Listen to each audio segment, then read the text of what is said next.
Võru Kreutzwaldi gümnaasiumi 11. D-klassi õpilane Sander Lebrecht on inimene, kes ei ütle kunagi kellelegi ei. Tere armsad võrulased! Tema poole võib alati pöörduda, olgu siis palveks ametliku ürituse juhtimine, linna või maakonna üritustel abiks olemine või koolipeol päkapiku mängimine. Sander on aktiivne õpilasesinduse liige, kes suudab oma eeskujuga motiveerida nii klassi või koolikaaslasi usinalt tegutsema. 2013. aastal lõi ta koos 2 klassiõega õpilasfirma Nutipead.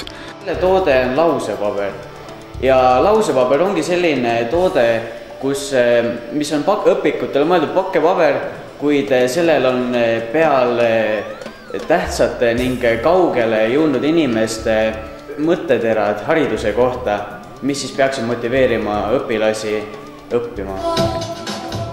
Sandri suurim kirg on tantsimine. Teda võib näha ikka ja jälle lavalaudadel nii rahvatantsu kui showtantsuga esinemas.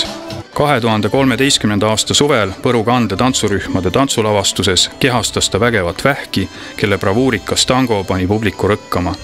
Hetkel on käsil külaldaselt tantsimine nii Võrus kui ka Põlvas. Võrus tantsin just Võru tantsukoolis ja ka Põlvas tegelen meie stuudios, olen aktiivne ja ka noore tantsugrupis Valgepuu.